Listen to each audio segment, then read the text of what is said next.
আমার প্রতিষ্ঠানগুলোকে বাঁচিয়ে রেখো, আমার সাদগায়ে জারিয়া, আমার এতিমখানাটাকে বাঁচিয়ে রেখো। এটা আসলে তিনি বারবার বলতেন। কাদা ছোড়াছুড়ি রাজনীতি থেকে আমাদের বেরিয়ে আসতে হবে। অন্তর্বর্তীকালীন সরকারেরও কিছু ব্যর্থতা। আমার বাবার মৃত্যুটাকে ফ্যাসিস্ট সরকার মানে তারা স্বীকৃতি দেয়নি, সেটার জন্য আমার লড়তে হয়েছে।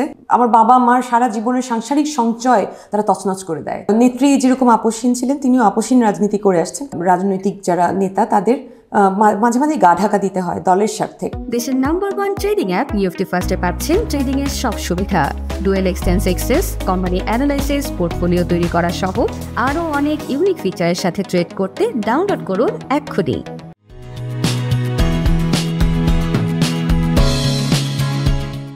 সুপ্রিয় দর্শক, আপনাদের সবাইকে স্বাগত জানাচ্ছি বাণিজ্য প্রতিদিনের বিশেষ আয়োজন আগামী রাজনীতি। আপনারা জানেন আমরা এই অনুষ্ঠান আলোচনা করে থাকি রাজনীতির বর্তমান এবং ভবিষ্যৎ আমরা কেমন দেখতে চাই, একই সাথে রাজনৈতিক সমসাময়িক বিভিন্ন বিষয় নিয়ে। আজকে এমন একজন অতিথি আপনাদের সামনে হাজির করেছি যিনি আসলে 1/11-এর পর থেকে তাদের জীবনটা ছিল এক ধরনের বৈচিত্র্যপূর্ণ জীবন। যিনি আত্মগোপনে থেকে বাংলাদেশের বিভিন্ন পর্যায়ে কাজ করার চেষ্টা করেছেন, একসময় বিএনপির কেন্দ্রীয় দায়িত্ব পালন করেছেন। প্রতিষ্ঠান থেকেই তারা আসলে এই বিএনপি পরিবারের সাথে জড়িত। আমাদের সেই বিএনপির রাজনৈতিক অন্যতম বীর পুরুষ হাদি চৌধুরীর একমাত্র কন্যা ব্যারিস্টার সামিরা তানজিন চৌধুরী, আপনাকে স্বাগত জানাচ্ছি। আপনি ধন্যবাদ আমাকে কথা বলার সুযোগ করে দেওয়ার জন্য। 1/11 যে সময় ঘটলো, এই সময় আসলে রাজনৈতিক বিভিন্ন নেতারা তারা তাদের মতো করে এক জায়গায় সেফ জোনে যাওয়ার চেষ্টা করেছেন, কিন্তু আপনার আব্বা কেন সেই সময় এই বাংলাদেশেই থেকেছিলেন? 1/11 ঘটার সময় সাথে সাথে তখনই আসলে কি ঘটেছিল এখন পর্যন্ত পরিষ্কার নয়, কিন্তু বিভিন্ন মানুষের ভাষে কিছু কিছু শোনা যায়। এবং আমার আব্বু তখন একটা খুবই গুরুত্বপূর্ণ পদে ছিলেন। তিনি প্রধানমন্ত্রীর রাজনৈতিক সচিব ছিলেন, তৎকালীন প্রধানমন্ত্রী বেগম খালেদা জিয়ার, এবং তার দল বাংলাদেশ জাতীয়তাবাদী দলের তিনি যুগ্ম মহাসচিব ছিলেন। এবং বলা হতো যে দলের শীর্ষস্থানীয় বা ক্ষমতার শীর্ষস্থানীয় মানুষদের মধ্যে, হাতে গোনা মানুষদের মধ্যে তিনি একজন ছিলেন, নীতি নির্ধারকদের মধ্যে একজন ছিলেন, যার কারণে খুব স্বাভাবিকভাবেই তার উপর একটি আক্রমণ আসে।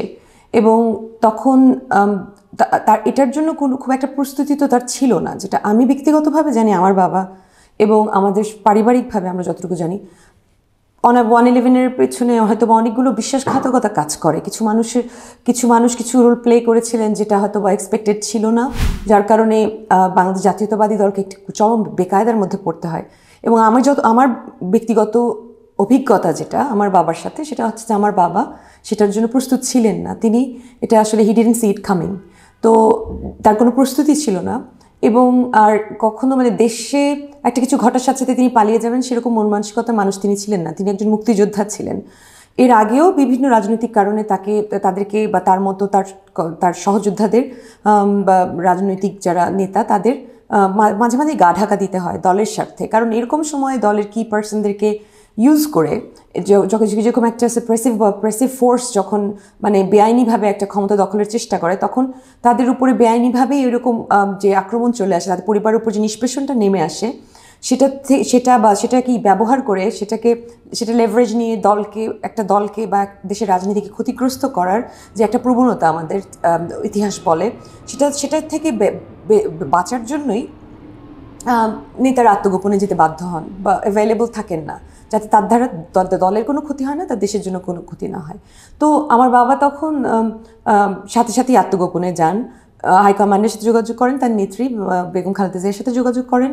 এবং নেত্রী যেরকম আপোষহীন ছিলেন, তিনিও আপোষহীন রাজনীতি করে আসছেন, কারণ তিনি শহীদ জিয়ার আদর্শে বিশ্বাস করতেন। এবং সেই সময় থেকে শহীদ জিয়ার রাজনীতির যে প্র্যাকটিস, যেই বড় বড় নেতারা বা যেই সক্ষম তুখোর রাজনীতিবিদরা ধরে রেখেছিলেন, যে বাংলাদেশ জাতীয়তাবাদী দলের মতো একটা দলকে এরকম একটা প্রতিষ্ঠিত শক্ত একটা দলে পরিণত করেছিলেন, তার মধ্যে আমার বাবা একজন।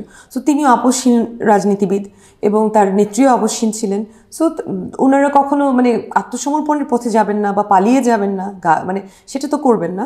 নেত্রী যেরকম দেশ না ত্যাগ করার একটা অভিপ্রায় নিয়ে দেশে আঁকড়ে পড়ে ধরেছিলেন। আমার বাবাও তাকে কথা দিয়েছিলেন যে তিনি তার নেত্রীকে ছেড়ে যাবেন না। নেত্রী বলেছিলেন যে আমাকে রেখে যেও না, দেশ ছেড়ে যেও না। আমার বাবা সেই কথাটাই রেখেছিলেন এবং তিনি দেশপ্রেমিক ছিলেন। আমার বাবা কখনোই দেশ ছেড়ে যাননি এবং তার সেটা যাওয়ার মতন আসলে সেই ফ্যাসিলিটি তার ছিল না, তিনি প্রস্তুত ছিলেন না। আমাদের বাসার উপরে আর্মি রেইড হয়, আমাদের সব জিনিসপত্র এখন পর্যন্ত আমাদের স্মৃতি, আমাদের ছোটোবেলার স্মৃতি, আমার সংসার তছনছ হয়ে যায়।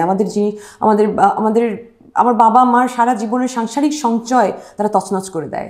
সো এটা প্রস্তুতি তো ছিলই না প্রথমত, আর দ্বিতীয়ত হচ্ছে যেগুলো ফেলে চলে যাওয়া। আমার মাও দেশে ছিলেন, আমার বাবাও দেশে ছিলেন। আমার বাবা সবসময়ই তার পরিবারকে তার রাজনৈতিক পরিচয় বা তার রাজনৈতিক যে এক্সপোজার ওটা থেকে দূরে রাখতেন। সেটা প্রস্তুতি থাকলে আমার মাকে হয়তো তিনি তখনই দেশে বাইরে পাঠানোর চেষ্টা করতে পারতেন, সেটাও করেননি। আমার মা এবং বাবা তারা দুজনই একটা পলাতক অবস্থায় চলে যান তখন। এবং আমার বাবার এমন কোনো বিদেশে মানে আওয়ামী লীগ ফ্যাসিস্ট যে ডাকাতের রাজ্যের যে ডাকাত মন্ত্রী ছিলেন তাদের মতো আমার বাবার হাজার হাজার মানে কোটি টাকা দেশের বাইরে প্রচার করা ছিল না, পাচার করা ছিল না। তার কোনো লাক্সারিয়াস অ্যাপার্টমেন্টও ছিল না যেখানে গিয়ে তিনি থাকবেন। আর এরকম অবস্থাতে আর দুর্নীতির যেসব মামলা তার বিরুদ্ধে দেওয়া হয়েছিল তার কোনোটাই হাসিনা সরকার প্রমাণ করতে পারেনি। তো অবশ্যই বুঝতে পারছেন যে যদি কোনো প্রমাণের কিছু থাকতো তাহলে তো এটা শেখ হাসিনার আমলে বের করার জন্য তারা মন প্রাণের চেষ্টা করতো, যেখানে তারা বানোয়াট কিছুই মানে মামলা দিতে পিছপা হয়নি।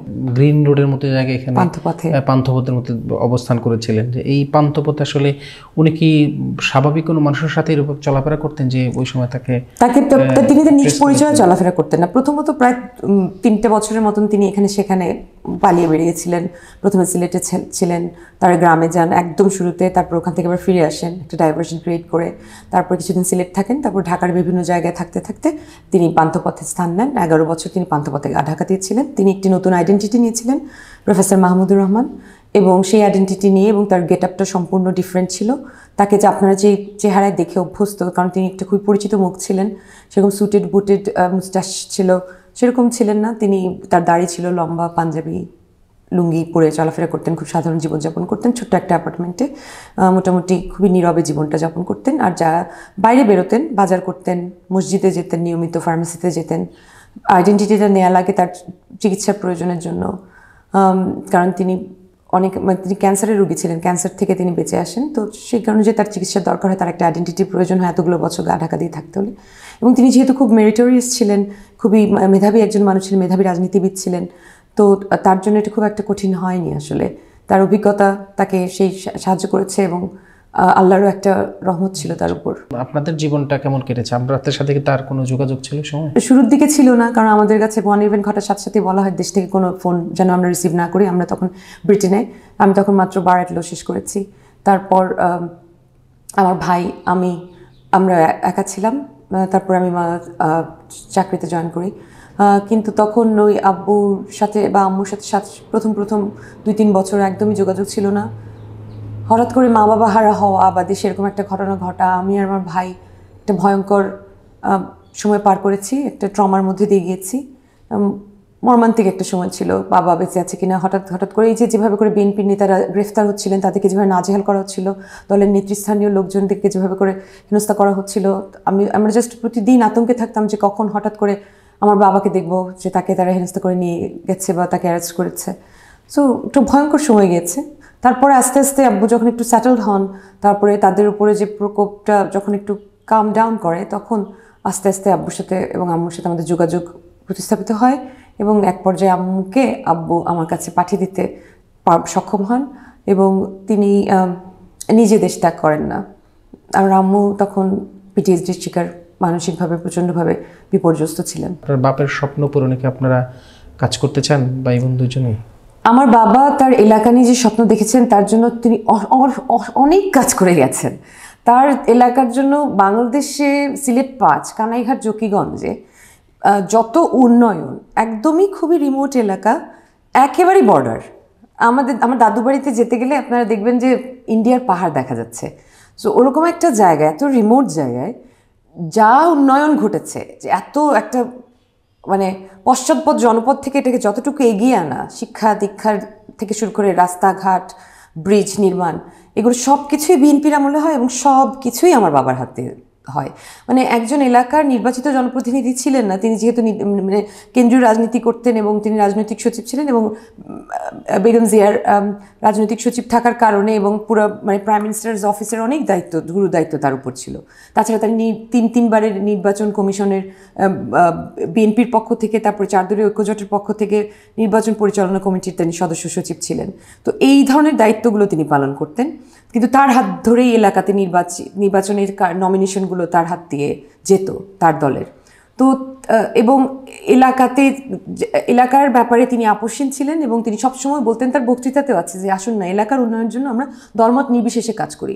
তো যখন তার সেই জোট সরকারের আমলে তখন মৌলানা ফরিদউদ্দিন ছিলেন, তিনি সংসদ সদস্য ছিলেন, এবং তার সাথে আব্বুর চরম সহযোগিতার মাধ্যমে এলাকার বেশ কিছু উন্নয়ন করেন। বলতেন যে নেতা আপনি সংসদে উপস্থাপন করবেন, বাকি কাজ বাস্তবায়ন করার কাজ আমার, তিনি সেভাবে বলতেন। এবং তখন লাস্ট বিএনপি আমলেও ভয়ঙ্কর উন্নয়ন হয়েছে, মানে বলে বোঝানো যাবে না। এমন কোনো মসজিদ নেই যেখানে দান যায়নি, এমন কোনো স্কুল কলেজ নেই যেখানে ভবন নির্মাণ করেননি, নতুন নতুন স্কুল প্রতিষ্ঠা করেছেন, ব্যক্তিগতভাবে এতিমখানা, স্কুল, মাদ্রাসা প্রতিষ্ঠা করে গেছেন। কানাইঘাটের মতো একটা জায়গাতে একটা বিরাট ব্রিজ, একটা সেতু নির্মাণ করে গেছেন, যেটা ওখানকার মানে যোগাযোগ ব্যবস্থার মধ্যে একটা খুবই যুগান্তকারী একটা অবদান রাখে, সেটা আমার বাবার হাত ধরে করা। এবং এখন পর্যন্ত আমার কোনো রাস্তা নেই যেটার মধ্যে বলতে পারবে না যে রাস্তার মধ্যে আমার আব্বুর অবদান নেই। বুরহানুদ্দিন রাস্তা, বিরাট লম্বা রাস্তা, আব্বুর বক্তৃতাতে বলে গেছেন, সেটা তার হাত দিয়ে করা। এবং এখন গত 15 বছর আব্বুর অবর্তমানে যেটা হয়েছে যে এগুলো একদম জরাজীর্ণ অবস্থাতে, এবং অবশ্যই আওয়ামী লীগ সরকার, একটি ঢাকাতে সরকার, ওরা সব কিছুই লুটপাটের দিকে তাদের মনোযোগ ছিল, যার কারণে কোনো উন্নয়ন বা সেগুলোকে প্রিজার্ভ করার কোনো চেষ্টা হয়নি। তো যার কারণে আমার এলাকাতে এই মুহূর্তে প্রচণ্ড অনেক ধরনের যে ডিমান্ড নিয়ে তারা নেমেছেন রাজনৈতিক নেতৃবৃন্দ, এবং আমি নিজে নতুন ডিসির সাথে কথা বলেছি প্রতিষ্ঠানগুলোর বিষয়ে, যে এগুলোকে কীভাবে আমরা আবার আগের পর্যায়ে নিয়ে আসতে পারি। আমি একটি ফাউন্ডেশন প্রতিষ্ঠা করেছি, যেটার কাজ হচ্ছে প্রাথমিকভাবে আমার আব্বুর প্রতিষ্ঠিত শিক্ষা প্রতিষ্ঠানগুলোকে নিয়ে কাজ করা। তারপরে ওগুলো বেশিরভাগই এমপিওভুক্ত করে গিয়েছিলেন আমার আব্বু, কিন্তু যেহেতু এগুলো জরাজীর্ণ হয়ে গেছে বা দুর্নীতির শিকার হয়েছে গত 15 বছরে, সেগুলোকে একটা পর্যায়ে নিয়ে যাওয়া, সে ব্যাপারে প্রশাসনিক কর্মকর্তাদের সাথে যোগাযোগ করেছি, সেটা আমরা করছি। এবং সামাজিকভাবে, এবং আমার আব্বুর বা আমাদের পরিবারটা, আমি যদি কখনো রাজনীতিতে যাই আমি হব 4th জেনারেশন, পরিবারটা রাজনৈতিকভাবে প্রচণ্ডভাবে অ্যাক্টিভ এলাকাতে, এবং সামাজিক কল্যাণমূলক কাজে প্রচণ্ডভাবে অ্যাক্টিভ, সব ধরনের চ্যারিটিতে তারা সবসময় অবদান রেখে গেছে। তো সেটা সেই পারিবারিক যে ধারাটা, সেটা আমি এগিয়ে নিয়ে যাব এলাকার জন্য অবদান রাখার জন্য, সেটা রাজনৈতিকভাবেই হোক কিংবা সামাজিকভাবেই হোক। আপনি যেটা বলছিলেন, আমি যদি কখনো রাজনীতিতে অংশগ্রহণ করি বা রাজনীতিতে যাই, আসলে কি আপনার যাওয়ার কোনো ধরনের ইচ্ছা আছে কিনা বাংলাদেশ জাতীয় দল? আমার আব্বুর স্মৃতি ধরে রাখার জন্য এবং আমার আব্বুর কাজগুলোকে বাস্তবায়িত করার জন্য, বা তার যে আরও স্বপ্ন ছিল সেগুলোকে বাস্তবায়িত করার জন্য, এবং তার যে কাজগুলো যেগুলোকে রেখে গেছেন সেগুলোর উত্তরোত্তর সমৃদ্ধি এবং উন্নয়ন, এবং ওগুলোকে একটা একটা এমন একটা পর্যায়ে নিয়ে আসা যেটা মানে জাতীয়ভাবে মানে মানুষ দেখবে যে এই স্কুলটা বা এই প্রতিষ্ঠানটা, এই এতিমখানাটা হারিস চৌধুরী সাহেব করে গেছেন, সেরকম একটা স্বীকৃতির পাওয়ার মতন পর্যায়ে নিয়ে যাওয়ার জন্য যদি আমার রাজনীতিতে অংশগ্রহণ করা লাগে, তাহলে আমি সেটাও করব। যদি দেখি এলাকার উন্নয়নের জন্য এলাকার যে রাজনৈতিক নেতারা আছেন তারা যথেষ্ট অবদান রাখতে পারছেন না, তখন যদি আমার ইন্টারফেয়ারেন্স ইম্পর্টেন্ট আমি মনে করি যে এটা এখন আমি করলে একটা ভালো করতে পারবো, তখন আমি অবশ্যই চিন্তা করে দেখব। আপনারা দীর্ঘদিন বিদেশে ছিলেন, বিদেশে পড়াশোনা করেছেন, আসলে বাংলাদেশের পরিবেশ, আসলে রাজনীতিকটা আপনি কতটুকু নিজেকে? সামগ্রিকভাবে বাংলাদেশের রাজনীতিটা খুব নারী বান্ধব নয়। মেয়েদের জন্য বাংলাদেশের রাজনীতির পরিবেশটা প্রচণ্ডভাবে মানে প্রতিকূল, এবং আবার এটা আমরা বলে যদি আমরা সরে থাকি তখন আবার এই পরিবর্তনটা আসবে না, কারো এগিয়ে আসতে হবে। আমার ফ্যামিলির একটা রাজনৈতিক লেগেসি আছে। সো আমি যে থাকা মানেই ভোটের মাঠে থেকে একেবারে ইলেকশন করে রাজনীতিতে চলে আসা এরকম তো না। নীতি নির্ধারণের ব্যাপারে তো মানে একটা অবদান রাখা যায়, দলের সাথে কাজ করে বা দলকে সহায়তা করে, দলের বাইরে থেকেও দলকে সহায়তা করে কাজ করা যায়। যে সবসময় যে দলমুখী হতে হবে সেটা তো না, আমাদের তো জনমুখী হতে হবে। তো সেটার জন্য সেটাও তো রাজনীতি। আমাদের দেশটা একটা রাজনীতি, মানে প্রত্যেকটা মানুষ রাজনীতি সচেতন, সেই হিসাবে রাজনীতির মধ্যে থাকাটা এটা প্রয়োজনীয়তা বোধ করার মতো শিক্ষা তো আছে। তো আমার কথাবার্তাতেই বুঝতে পারছেন যে খুব একটা দেশের মানে রাজনৈতিক বা আর্থসামাজিক অবস্থা সম্বন্ধে মানে খুব একটা অজ্ঞ থেকে তো বড় হয়নি, আর আমি নিজে আইন পেশায় যেহেতু জড়িত, সো আমার এইগুলো ব্যাপার সম্বন্ধে আমার যথেষ্ট আইডিয়া আছে। এবং আমি আসার পর থেকে যেহেতু আমি ফাউন্ডেশন নিয়ে কাজ করছি, প্রশাসন সম্বন্ধে, রাজনীতি সম্বন্ধে, তারপর কিংবা আমাদের পারিবারিকভাবে যেই অপারেশনের শিকার হতে হয়েছে, যার কারণে যে সেটারও একটা রাজনৈতিক মোকাবেলার পর্যায়ে আমাদের যেতে হয়েছে। আমার বাবার মৃত্যুটাকে ফ্যাসিস্ট সরকার মানে তারা স্বীকৃতি দেয়নি, সেটার জন্য আমার লড়তে হয়েছে। আমি সেই আওয়ামী লীগের আমলে এসে আমার বলতে হয়েছে যে আমার বাবা মারা গেছেন, তখন আমাদের সেই তখনকার সরকারের প্রকোপের শিকার হতে হয়েছে, নাজেহাল হতে হয়েছে। এমন কোনো দুদকের মামলাতে তো আমাদের নামও তারা দিয়েছে। তো আমরা তো আসলে ডিট্যাচড ছিলাম না, এটা তো বোঝাই যাচ্ছে। আর আসার পর আমি আমার আব্বুকে দাফন করা, তারপরে আমার আব্বুর পরিচিতি প্রতিষ্ঠা করা, ডিএনএ টেস্ট করা, সরকারের কাছে শরণাপন্ন হয়ে সেখান থেকে অবশ্যই মানে ফ্যাসিস্ট সরকার শেখ হাসিনাকে চিঠি লিখি, তিনি সেটা অবশ্যই তারা এটাকে আন্ডারমাইন করে এবং ষড়যন্ত্র তত্ত্ব নিয়ে হাজির হয় মিডিয়া, তৎকালীন মিডিয়া। তো সেরকম সেটার থেকে বেরিয়ে এসে তারপরে আবার মানে বাংলাদেশের জ্যেষ্ঠ কোর্টের দ্বারস্থ হয়ে আব্বুর পরিচিতিটাকে মানে প্রতিষ্ঠা করা থেকে আব্বুর শেষ ইচ্ছা মতো তাকে কানাইঘাটের মাটিতে নিয়ে তাকে আবার পুনর্দাফন করা, ডিএনএ টেস্ট করা, মানে উকিল আইনি আদেশের মাধ্যমে, এবং তিনি একজন মুক্তিযোদ্ধা ছিলেন সেটা প্রতিষ্ঠা করা এবং তাকে মুক্তিযুদ্ধের সম্মাননা দেওয়া, এগুলো কাজ তো আমি অলরেডি করে ফেলেছি আসার পর থেকে। তো আমি তো অ্যাক্টিভ এবং আমি প্রতিদিন আমার এগুলো ডিল করতে হচ্ছে। এবং এলাকার মানুষজনের যেহেতু আমাদের পরিবারের উপর একটা চাওয়া আছে, তাদের একটা কিছু মানে তাদেরকে বারবার মানে ফিরিয়ে দেওয়া তো যায় না। তো সেইগুলো আমার আসার পর থেকেই আমার এগুলো ফেস করতে হচ্ছে। আমার এলাকাতে আমার আব্বু চ্যারিটেবল কাজ করতেন, পলাতক অবস্থাতেও তিনি ত্রাণ বিতরণ করতেন বন্যার্তদের, কোভিডের সময় তিনি মানুষকে সাহায্য করেছিলেন পলাতক অবস্থাতেও। তো সেগুলো তো আমি জারি রেখেছি এবং এখনও করেই যাচ্ছি। তো এখন প্রায় মানে আমার বাবার মৃত্যুর 4 বছর হয়ে গেল, দেশ স্বাধীন হয়েছে 1 বছর হয়ে গেছে। তো আমি তো মোটামুটি আসা যাওয়ার মধ্যে আছি এবং অ্যাক্টিভিটির মধ্যে আছি। আপনার এলাকা নিয়ে আপনি কি কতটুকু আশাবাদী? আসলে বর্তমানে মানে 5ই আগস্টের পর সময় যে একটা সুন্দর ঐক্যের মাধ্যমে যে সবাই একটা ব্যাপারে প্রত্যেকটা রাজনৈতিক দল এক কাতারে দাঁড়িয়ে যে একটা ভয়ঙ্কর স্বৈরশাসন, ভয়ঙ্কর একটা ফ্যাসিজমের মানে শেষ মতো একটা অধ্যায় যখন আমরা মানে মানুষ ওরা তো একেবারে চিন্তা করছিল ওরা 40 বছর থাকবে ক্ষমতাতে, তো সেটাকে সে অসম্ভবকে সম্ভব করেছে নেতৃত্ব দিয়ে বাংলাদেশ জাতীয়তাবাদী দল, যেহেতু এটা আমার ব্যাকগ্রাউন্ড আমি বলবো, এবং সেটা এবং ছাত্ররা নেতৃত্ব দিয়েছে বাংলাদেশ জামাত ইসলামীর যে এবং ছাত্র শিবির এবং অন্যান্য যত দল আছে প্রত্যেকে। তো এইগুলোকে তো এটা সেখান থেকে পরে সরে আসাটা এটা আসলে অনেকটা আমার যতটুকু মনে হয় যে এখানে সরকারেরও যে মানে অন্তর্বর্তীকালীন সরকারেরও কিছু ব্যর্থতা আছে। শুরু থেকে তারা যে অ্যাসপিরেশন নিয়ে এসেছিলেন বা আমরা যে তাদের কাছ থেকে একটা চাওয়া ছিল, তারা চাইলে যে একটা মানে যেহেতু প্রত্যেকটা দলের ম্যান্ডেট নিয়ে এরকম এর আগে কোনো সরকারই আসেনি বাংলাদেশের জন্য, এটা আনপ্রেসিডেন্টেড।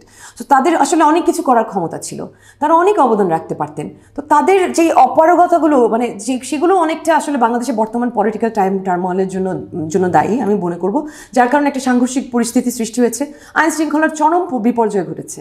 রাজনৈতিক নেতাকর্মীরা সবার আগে বাংলাদেশের নাগরিক এবং প্রত্যেকের জবাবদিহিতার মধ্যে আনার মতন যে একটা ব্যবস্থা সেটা তো সরকারই গঠন করতে পারেনি। দলগুলো তো অবশ্যই দেয়, কিন্তু দলগুলোর পর তারা তো রাষ্ট্রের নাগরিক, তাদেরও তো একটা দায়িত্ব আছে। তো সেখানে তারা আমার মনে হয় যে মানে চরমভাবে আমাদেরকে হতাশ করেছেন। তো এটা একটা ব্যাপার। আর তাছাড়া এখন এই মুহূর্তে যেটা শুরু হয়েছে নির্বাচনমুখী একটা দেশ, সেই অবস্থাতে মানে কাদা ছুড়াছুড়ি, আমি বলবো কি মানে আমাদের ফ্যাসিজম যেটা 15 বছর ধরে কায়েম করেছিলেন শেখ হাসিনা, বাংলাদেশের যে আমাদের যে সোশ্যাল ফ্যাব্রিকটাকে মানে মোটামুটি ধ্বংস করে ফেলে গেছেন। তো সেই সোশ্যাল ফ্যাব্রিকের মধ্যে এবং রাষ্ট্রীয় কাঠামো এবং কোনো গণতান্ত্রিক কোনো কাঠামোর কোনো গণতান্ত্রিকতা মানে ডেমোক্রেটিকভাবে যে ইনস্টিটিউশনগুলো থাকার কথা, সেগুলো তো democratic part of any institution in Bangladesh has been affected এবং destroyed to certain level. So এই অবস্থার মধ্যে এসে মানে সব যেরকম যেদিকে এইসবের দিকে মনোযোগ মানে অন্তর্বর্তীকালীন সরকার তত্ত্ব দেয়নি, সেই কাঠামোর মধ্যে কাজ করতে হচ্ছে রাজনৈতিক দলগুলোকে, এসে আবার নিজেদের পায়ে দাঁড়াতে হচ্ছে, কারণ সেখানে তারা 15 বছর রাজনীতির চর্চাই করতে পারেনি, তাদেরকে মাঠে দাঁড়াতেই দেওয়া হয়নি। সো এটা অবশ্যই একটা কেওটিক সময়, বাংলাদেশের ইতিহাসে এরকম একটা কেওটিক সময় ঘটেনি এবং একটা ট্রানজিশনাল পিরিয়ড যাচ্ছে, it's been prolonged due to some inefficiencies of the current government, আমি সেটা মনে করি। তো এখন এই অবস্থার মধ্যে দলগুলো রাজনীতির দিকে মানে সেই আগেরই ধারাটা কিছুটা মানে সংস্কৃতিটা মানে বজায় রাখা, যেটা শেখ হাসিনা করতেন, যে কাদা ছোড়া, মানে চরিত্র হনন, মানে আমরাই শুধু ভালো বাকিরা জঘন্য, মানে তাদের কোনো ভালো কিছু নেই। তো এবং অপবাদ এবং মিথ্যা মামলা দিয়ে একটা মানুষকে, মানে আমার বাবার নামে খুনের মামলা, কিবরিয়া হত্যা, তারপরে 21 আগস্টের মতন নোংরা, যেগুলো প্রশ্নই ওঠে না, মানে আমার বাবার মতন মানুষ সেগুলোর মধ্যে, তিনি একজন ইন্টেলেকচুয়াল মানুষ, তো এইগুলো করে তারা এই সেম ধারাটার একেবারে তো মুছে যাবে না, তো ওইটা থেকে আসলে আমাদের বেরিয়ে আসতে হবে। সেই জন্য এখন যেহেতু অন্তর্বর্তীকালীন সরকার এমন একটা মানে অবস্থান রাখতে পারেনি, দলগুলোর আরেকটু সক্ষম হওয়া উচিত এবং আরেকটু মানে শক্তভাবে পদক্ষেপ নেওয়া উচিত। এবং আমি মনে করি যে দলের নীতি নির্ধারণী পর্যায়ে যারা আছেন তাদের অবস্থানগুলো ভালোই, কিন্তু ওই তৃণমূলে পর্যন্ত তৃণমূলকে যারা কন্ট্রোল করবে যে নেতা, সেরকম নেতৃত্ব গড়ে ওঠেনি 15 বছরের মানে রাজনীতির অনুপস্থিতির কারণে, এবং সেটার কারণে একটা কেওসের সৃষ্টি হয়েছে এবং সেই কেওসটা থেকে আমাদের বেরিয়ে আসতে হবে এবং কাদা ছোড়াছুড়ি রাজনীতি থেকে আমাদের বেরিয়ে আসতে হবে। আমাদের জাতীয় স্বার্থভিত্তিকভাবে রাজনীতি করতে হবে এবং জনমুখী এবং জাতীয় মানে স্বার্থ দিকে ফোকাস রেখে। নাহিদ ইসলাম এক সাম্প্রতিক সময় একটা কথা বলেছেন যে এই অন্তর্বর্তী সরকারের যারা আছে তাদের অনেকেই আসলে সেফ এক্সিট খুঁজছে, আপনি কি এটা মনে করেন? আমার কাছে তথ্য নেই, নাহিদের কাছে যদি তথ্য থেকে থাকে এগুলো নিয়ে তার সামনে আসা উচিত। আমি একবার বলেছি, কারণ হচ্ছে যে আর তাছাড়া অন্তর্বর্তীকালীন সরকার তো আমি যতটুকু জানি যে এটা ছাত্রদের পছন্দে, মানে আমাদের চিফ অ্যাডভাইজার নিজেই বলেছেন যে ছাত্রদের দ্বারা আমরা সিলেক্টেড হয়েছি, ছাত্ররা আমাদের ক্ষমতায় নিচ্ছে। তো এই ছাত্রদের তাহলে তো উনি যদি বলেন যে এই তাদের চয়েস করা উপদেষ্টাগুলো তাদের মধ্যে মানে জবাবদিহিতার এখন অভাব সৃষ্টি হয়েছে, সেটা দায়িত্ব নাহিদেরও নিতে হবে। সেই অনুযায়ী তারও এগিয়ে আসতে হবে বরং নামগুলো নিয়ে। কারণ হচ্ছে, এবং এটা আবারও প্রমাণ করে যে আমাদের কেন একটা খুবই জরুরি ভিত্তিতে একটা স্বচ্ছ এবং গ্রহণযোগ্য এবং অংশগ্রহণমূলক নির্বাচন জরুরি। হ্যাঁ, আর আমি অবশ্যই বলবো যে নাহিদের শুধু এই কথাটা বলাটা এত সমালোচনার সৃষ্টি করেছে এবং তার উচিত এই যাদেরকে তার কাছে যদি তথ্য থাকে সেটা নিয়ে এগিয়ে আসা, সেই তাদেরকে মানে সেই উপদেষ্টাদের নাম বলা এবং তাদেরকে অবশ্যই জবাবদিহিতার আওতায় আনা উচিত। কারণ বাংলাদেশের সেই সিস্টেমটা তো আছে, দুদক আছে এবং জবাবদিহিতামূলক একটা সরকার আছে বলে তো তারা ক্লেম করে। সাম্প্রতিক সময়ে ডাকসু এবং জাকসু নির্বাচন আসলে এই বিএনপি নেতৃত্বাধীন বা যে ছাত্র সংগঠন ছাত্রদের ব্যাপক একটা পরাজয় হয়েছে। এদিকে জামাতের যে ছাত্র সংগঠন তাদের বিশাল বিজয়, এইটাকে আসলে আপনি কীভাবে মূল্যায়ন করবেন যে 5 আগস্টের পরে এইরকম অবস্থা কেন হলো বিএনপির? এটা কি 5 আগস্টের পর শুধু বিএনপির অবস্থা তো আমি বলবো না, আমি বলবো যে বাংলাদেশ জাতীয়বাদী ছাত্র দলের যে ক্যান্ডিডেটরা ছিল, আপনি তাদের কারো বিরুদ্ধে কোনো রকমের আপনি তাদের আঙুল তুলতে পারবেন না, কারণ তারা খুবই ভালো ছিল। তো তাহলে এটা তাদের কেন পরাজয় হবে?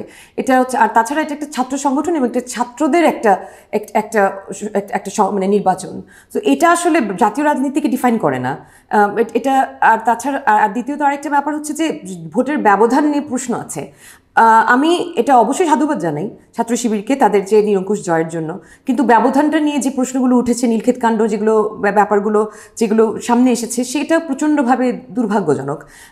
আমরা মানে শেখ হাসিনার ইঞ্জিনিয়ার ইলেকশনগুলোর পরে আমরা ছাত্রদেরকে যেহেতু আমরা জাতির বিবেক হিসেবে ধরে নিয়ে 5ই আগস্টকে আমরা মেনে নিয়েছি এবং ছাত্রদেরকে এগিয়ে দিয়েছি, সেখানে ছাত্র শিবির যদি এরকম একটা মানে কোনো ধরনের প্রশ্ন যদি তাদের বিরুদ্ধে, যেহেতু ব্যাপারটি তদন্তাধীন, আইনজ্ঞ হিসেবে আমি যেটা বলতে পারি বা লিগাল প্রফেশনে আছি বলে আমি খুব একটা বলবো না, তদন্তাধীন এবং বিচারাধীন, সেটা থেকে বেরিয়ে আসুক। বাট তারপরে যদি এই ধরনের প্রশ্ন উঠে থাকে সেটা প্রচণ্ডভাবে আমাদের জন্য লজ্জাজনক হবে। জিতে আসার পেছনে আবার এমন, আর তারা জিতে আসতো যেটা আমি মনে করি, আমি ব্যবধানটা নিয়ে প্রশ্ন করছি, কিন্তু তারা জিতে আসার পেছনেও যেটা কাজ করেছে যে তারা কিছু ট্যাকটিক ব্যবহার করেছে যেটা খুব সমাদৃত হয়েছে। তাদের ক্যাম্পেইনের মধ্যে মেয়েরা ছিল, তারা খুব প্রোগ্রেসিভ কথাবার্তা বলেছে, কিন্তু শিবিরের রাজনীতি কি সেটা তো আসলে খুব একটা ক্লিয়ার না। কারণ মাঠ পর্যায়ে শিবির যে রাজনীতিটা করে থাকে বা তাদের অনলাইন অ্যাক্টিভিজম যেটা ট্রলিং এবং প্রচণ্ডভাবে ওই যে ডিফেম করা, এগুলো এই জিনিসটা একটা প্রচণ্ড একটা ঝোঁক দেখা যায় তাদের মধ্যে, বা তারা যেভাবে করে আরেকটা অপিনিয়নের ব্যাপারে তাদের যে সহ্য ক্ষমতা এটা খুব কম দেখা যায়। মানে তাদের ইটস ভেরি ইজি, মানে তারা খুব একটা মানে পরমত সহিষ্ণু না, এরকম একটা অ্যাপ্রোচ আমরা দেখি। তারপরে তাদের যে ধরনের রাজনীতিকে তারা আসলে করে থাকে সেটাও ক্লিয়ার না, কারণ তারা অনেকটা দেখা গেছে যে আওয়ামী লীগের মধ্যে লুকিয়ে থেকে রাজনীতি করতে হয়েছে তাদের। তারপরেও প্রতিদিন দেখা যাচ্ছে নতুন একজন মানে আত্মপ্রকাশ করছেন যে আমি আসলে শিবির, আমি আওয়ামী লীগ করতাম। তো এটাও একটা মানে অনেকটা হচ্ছে গুপ্ত রাজনীতির মতো। তো এগুলো থেকে বেরিয়ে আসতে হবে, বেরিয়ে এসে এবং তাদের অবস্থান তাদের পরিষ্কার করতে হবে, তাদের যে এই ব্যবধান নিয়ে যে প্রশ্ন উঠেছে প্রত্যেকটাকে অ্যাড্রেস করতে হবে ভালো করে। এবং এবং শিবির থেকে যে ছেলেগুলো জিতে এসেছে তারাও কিন্তু খুবই ভালো, তাদেরও কিন্তু খুব একটা তাদের দিকে মানে আঙুল তোলা যায় না। তো প্রসেসটা কোথায়, কোন জায়গায় গিয়ে এখানে প্রবলেমটা হলো সেটাও আমাদের আইডেন্টিফাই করতে হবে আমি মনে করি। বাট আর আমি মনে করি যে বাংলাদেশ জাতীয়তাবাদী ছাত্রদল তাদের পরাজয়টাকে যেভাবে করে গ্রহণ করেছে সেটা খুবই সুন্দর লেগেছে আমার কাছে। তারা ক্যাম্পাসে ভাঙচুর করেনি, তারা এর আগেও যে মানে হল দখল এরকম একটা অংশ চেয়েছিল সেটা করতে, কিন্তু সেটা থেকে তারা সেই ফাঁদে তারা পা দেয়নি। তো সেটা প্রমাণ করে যে বাংলাদেশের জাতীয়তাবাদী ছাত্রদল যে তাদের সাথে যে একটা মিল, মানে এটা একটা রাজনৈতিক রেটরিক বা একটা ন্যারেটিভ অবস্থা মানে তৈরি করার চেষ্টা করা হয়েছিল, সেটা তারা প্রমাণ করে দিয়েছে যে না, আমরা সহিষ্ণুতার রাজনীতি করি এবং আমরা পরাজয় মেনে নিতে জানি। সো আসলে মানে ছাত্রলীগ আর ছাত্রদল যে কতটা আলাদা সেটা প্রমাণ করে, এবং এটার জন্য আমি তাদেরকে নিয়ে গর্বিত।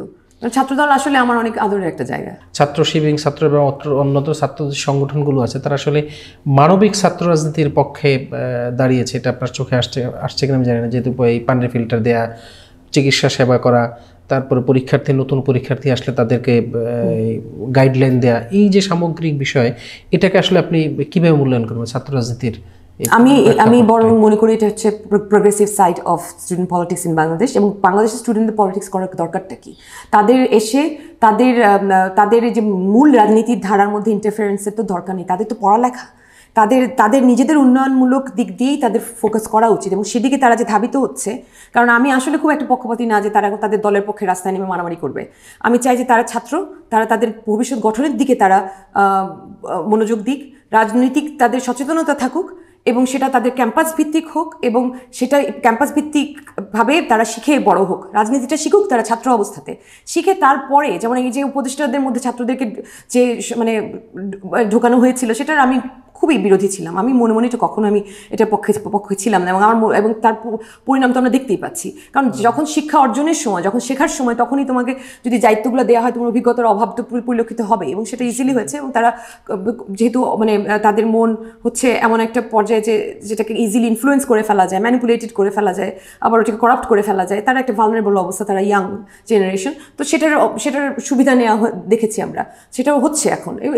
এটা হচ্ছে ছাত্র রাজনীতির থেকে, যে ছাত্র রাজনীতি যদি ক্যাম্পাস ভিত্তিক হয় এবং তাদের নিজেদের উন্নয়নমূলক হয়, তাদের ইনস্টিটিউশন এবং ছাত্রদের উন্নয়নের দিকে যদি ফোকাস করে, সেটা অবশ্যই একটা ইতিবাচক ব্যাপার, এবং আমি এটাকে সাধুবাদ জানাই। জুলাই সনদ নিয়ে আসলে আপনার মূল্যায়নটাকে, আপনি জুলাই সনদটা আসলে কেমন দেখতে চাচ্ছেন? যে জামাত যেভাবে চিন্তা করছে সাংবিধানিক অংশ বানানোর জন্য, আবার বিএনপি মনে করছে যে না, সাংবিধানিক অংশ না, আমরা এটা গণভোটে দিয়ে দিব, ওইভাবে দিয়ে যদি একটা পর্যায়ে সব সামগ্রিকভাবে আপনাকে কীভাবে মূল্যায়ন করছেন? আমি স্বাভাবিকভাবে মনে করি জুলাই সনদ হচ্ছে জনগণের চাওয়া, এটা তো বাস্তবায়ন হতেই হবে, এবং এই ব্যাপারে তো প্রত্যেকটা রাজনীতিক দল তারা তো একটা ঐক্যমতে এসেছে। এখন মানে এটা কেউই অস্বীকার করেনি যে জুলাই সনদ সিগনেচার সাইন হওয়া উচিত, কিন্তু এটাকে যে একেবারে কনস্টিটিউশনের উপরে স্থান দিতে হবে, সেটার আমি একদমই বিশ্বাস করি। মানে একজন আইনজ্ঞ হিসেবে আমি যেটা বলবো, যে মানে রাজনীতিবিদ হিসেবে আমার আসলে এখানে বক্তব্য দেওয়ার অবকাশ নেই, কারণ আমি প্র্যাকটিসিং পলিটিক্সে নেই। তো সেই জন্য আমি বারবার বলছি যে আমি একজন আইনজ্ঞ হিসেবে আমার পয়েন্ট অফ ভিউটা দিতে পারি, যে এটাকে পার্লামেন্টের উপরে স্থান দেয়া, যে এটা আসলে পার্লামেন্টের সার্বভৌমত্বকে প্রশ্ন করে। আমাদের পার্লামেন্ট কি, এটা হচ্ছে ল মেকিং বডি, এটা হচ্ছে লেজিসলেটিভ অথরিটি, তো সেখানে তারা ল মেক করবে। তো সেটার যে ল মেকিং প্রসেসটাকে সেটার সাথে ইন্টারফিয়ারেন্স হয়ে যাবে যদি এটারও উপরে একটা আপনি মানে জুলাই সনদকে এটার ধরাছোঁয়ার বাইরে মানে দিতে চান। তো আমি মনে করি যে একটা নির্বাচিত সংসদ এসে সেটাকে বাস্তবায়ন করাটাই হচ্ছে মানে গ্রহণযোগ্য একটা প্রসেস। সো আর তাছাড়া গণভোটের মাধ্যমে যাওয়ার ব্যাপারেও আমার কিছু প্রশ্ন আছে, যেরকম হচ্ছে যে বাংলাদেশের এই জুলাই সনদ ব্যাপারটা, মানে সনদটা এত বড়, জিনিসটা এত কমপ্লেক্স, এটার কিছু কত জটিল কিছু ইনফরমেশন আছে, তো তার সম্পূর্ণটা তো গণভোটে যাবে না, 84টা তো মনে হয় বাইরেই থাকবে।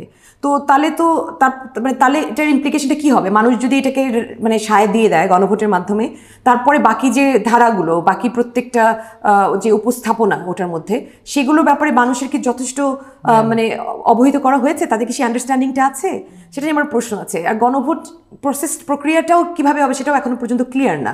এর আগে বাংলাদেশে 3বার গণভোট হয়েছে, হ্যাঁ, আমার জন্মের আগে হচ্ছে, তো 85-এ একবার হয়েছে, 77-এ হয়েছে, 91-এ হয়েছে, প্রত্যেকটা বারই সরকার যেটা চেয়েছে সেটা হয়েছে। হ্যাঁ, তো তারপরে আবার মানে টার্ন আউটটাও খুব কম ছিল, একদম খুব কম ছিল। আর তখনকার যে বিষয়গুলো, সেটা হচ্ছে এইবারের যে বিষয়টা, এটা খুবই খুবই কমপ্লেক্স। তো আমি মনে করি যে এইসবের দিকে বেশি হাইপ তৈরি করে যে আমাদের বর্তমান সরকার না, মানে আসলে জনগণের যে প্রয়োজন, প্রতিদিনের দাবি, তাদের মানে এভরিডে নিডস যেগুলো সেগুলোর দিকে কম ফোকাস করে, সেই দিকের রিফর্মগুলোর দিকে কম ফোকাস করে এই যে বড় বড় বিষয়গুলো একেবারে মানে এগুলোর মধ্যে মানে টাইম ইনভেস্ট করে একটা কমপ্লেক্স সিচুয়েশন সৃষ্টি করেছে, যার কারণে এই যে আপনি প্রথমে বলেছিলেন যে রাজনৈতিক দলগুলোর মধ্যে অনৈক্য, সেগুলোকে ফুয়েল করেছে এই জিনিসগুলো। এগুলো আসলে একটা নির্বাচিত সংসদের উপরে ছেড়ে দেওয়াটাই ভালো ছিল, এবং আমি মোটেও আসলে এটার পক্ষে না যে মানে সংসদ বা কনস্টিটিউশনের উপরে জুলাই সনদের অবস্থানটা থাকবে। এটাকে আসলে মানে কনস্টিটিউশনের মধ্যে আনাটা এটা একটা ভালো একটা অ্যাপ্রোচ হতে পারে। 17 বছর বাংলাদেশের জাতীয় দল বিএনপির ভারপ্রাপ্ত যে চেয়ারম্যান জনাব তারেক রহমান সরাসরি মিডিয়ার সাথেভাবে কথা বলেন, এই দলীয়ভাবে কথা বলেছেন, সেটা মিডিয়া কাভারেজ দিয়েছে, আবার সেই ধরনের প্রতিবন্ধকতা ছিল। সর্বশেষ বিবিসিতে যেই বক্তব্য আসলে উনি দিয়েছেন বা বিবিসি যে ইন্টারভিউ দিয়েছেন, সামগ্রিক বিষয়টাকে আপনি কিভাবে, ওনার কথাবার্তাগুলোকে আপনি কিভাবে মূল্যায়ন করছেন? আমার ওনার কথাগুলো আসলে খুব ভালো লেগেছে, কারণ উনি আসলে মানে শারীরিকভাবে উপস্থিত না থাকার কারণে ওনার যে মতাদর্শ বা উনি কি করেন, কি চিন্তা করেন সেটা সম্বন্ধে প্রত্যেকটা মানুষের খুব বেশি যে আইডিয়া ছিল তা না। কারণ তার দলের মধ্যে তিনি প্রায়ই আসতেন, তিনি অনলাইনে এসে তার দলকে তিনি নির্দেশনা দিয়েছেন, ভিডিও আকারে তার বক্তব্য ছেড়েছেন, সেটা ঠিক আছে। এবং মানুষ তো প্রচণ্ডভাবে মানে খুব উৎসাহী, কারণ ধরা হয় যে যেহেতু বাংলাদেশ জাতীয়তাবাদী দল সবচেয়ে বড় একটা দল, এবং সেই দলের প্রধান হিসেবে তিনি হয়তোবা ভবিষ্যতে মানে অভিভূত হবেন, এবং সেই হিসাবে তিনি হয়তোবা প্রধানমন্ত্রী হবেন। তো সেই হিসাবে তার এই ইন্টারভিউটা খুবই ইম্পর্টেন্ট ছিল। তিনি খুব প্রাঞ্জল ভাষায় কথা বলেছেন, তারা খুবই নম্রভাষী পারিবারিকভাবে, তো এবং স্পষ্ট অ্যাট দ্য সেম টাইম, এবং তার বক্তব্যগুলো খুব স্পষ্ট ছিল। এবং তিনি তার অনেক ব্যক্তিগত অভিজ্ঞতা, তার নিজের যেই সাফারিংস সেগুলো শেয়ার করেছেন ওপেনলি। আমার খুব ভালো লেগেছে তার বক্তব্য, এবং তিনি তার দলের যে অভিপ্রায়, তার ভিশন, তার আদর্শ, সেই জিনিসগুলো আবার সুন্দর করে তুলে ধরতে পেরেছেন, যে বিষয়গুলো নিয়ে কথা বলেছেন। এবং এমন কোনো মানে তিনি এমন কোনো বিষয় নেই যেগুলো তিনি অ্যাড্রেস করেননি, যেগুলো ব্যাপারে প্রশ্ন থাকতে পারতো। এটা খুব ভালো একটা উদ্যোগ ছিল, তার এরকম আরও বেশি আসা উচিত, এবং তার ব্যাখ্যা, তার অবস্থানের ব্যাখ্যা তার আরও ঘন ঘন দেওয়া উচিত, যতদিন না তিনি শারীরিকভাবে আমাদের মধ্যে উপস্থিত হতে পারবেন। এবং আমি যেটা মনে করি, যেহেতু বাংলাদেশ জাতীয়তাবাদী দল সবচেয়ে বড় একটা দল, এবং বাংলাদেশ জাতীয়তাবাদী দলের যে মধ্যম পন্থা মানে মধ্যম ডানপন্থী যে অবস্থানটা, সেটার সাথে বাংলাদেশের বেশিরভাগ অংশই একাত্মতা বোধ করে।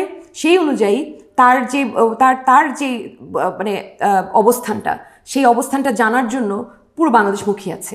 সো আমার কাছে খুব ভালো লেগেছে আসলে তার বক্তব্যটা, এবং আমার মনে হচ্ছে তিনি খুব স্পষ্টভাবে তার অবস্থানটা তুলে ধরেছেন। একটু একটা শেষ প্রশ্ন হলো যে আপনার বাবার এমন কোনো স্বপ্ন ছিল কি যেগুলো বাস্তবায়ন করতে পারেন, আপনাদেরকে বলছে যে তোমরা এই জিনিসগুলো আমারও বর্তমানে বাস্তবায়ন করছে, এমন কোনো স্মৃতি বা এমন কোনো বিষয় আপনার নির্দেশনা? আমার আব্বু যেহেতু শেষের দিনগুলোতে তিনি তার একাকিত্ব এবং দীর্ঘ 15 বছরের যে তার একটা মানে পরিবার ছেড়ে থাকা, শেষের দিকে তিনি খুব মনে করতেন না, মানে আল্লাহর রাস্তায় 15 বছর নিজেকে সঁপে দিয়েছিলেন। 11টা বছর ওই বাসাতে থাকতে থাকতে এক পর্যায়ে তিনি খুব মাঝে মাঝে উদাস হয়ে, কারণ এই ভয়ঙ্কর একটা জীবন, হ্যাঁ, একটা আত্মগোপনের জীবন, তখন প্রায়ই বলতেন, মাগো এগুলো তো তোমাদেরই দেখা লাগবে, মানে কারণ মনে করতেন যে আমি 25 বছর ধরে বিদেশে থাকি, আমি আমার আব্বুর অসুস্থতার পর 17 বছর পর দেশের মাটিতে পা রেখেছি, আমি আমার আব্বুকে দেখিনি 15টা বছর।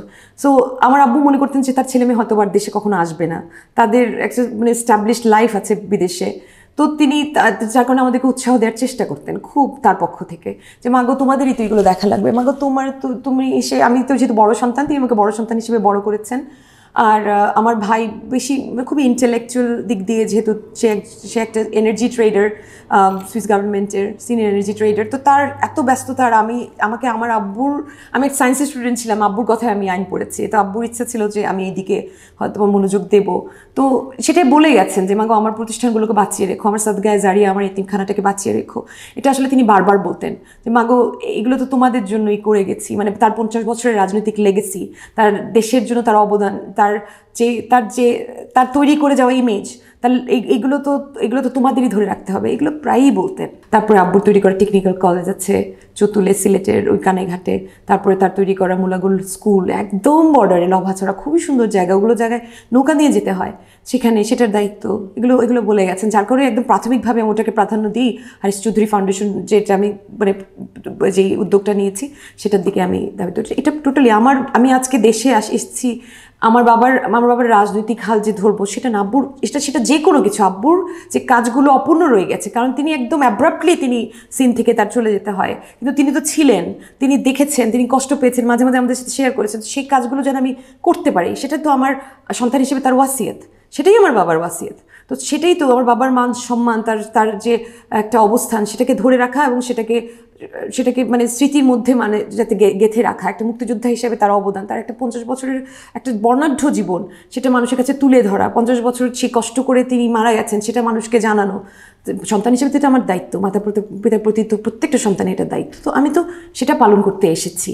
তো এটা তো আমার বাবা সেই শিক্ষা আমাকে দিয়ে গেছেন, সেই রিকোয়েস্ট আমাকে করে গেছেন, এবং সেইভাবে করে আমাকে সেই আদর্শটা আমাদেরকে তিনি ধারণ করাটা শিখিয়ে গেছেন। সেটা হয়তো বা আমাদের অ্যাক্টিভিটি থেকে বা আমার ভাইয়ের অ্যাক্টিভিটি থেকেও আপনি বুঝতে পারবেন যে এই মুহূর্তে আমি আমার বাবার উদ্যোগে একটা বাগান করছি আমার বাবার এতিমখানাতে, সেটা আমার দাদার নামে তিনি করে গেছেন। সেখানে আমার বাবার কবরের পাশে একটা সুন্দর বাগানের কাজ হচ্ছে, যে এটা এটা এটা আমি কেন করছি, আমার বাবা শিখিয়ে দিয়ে গেছেন।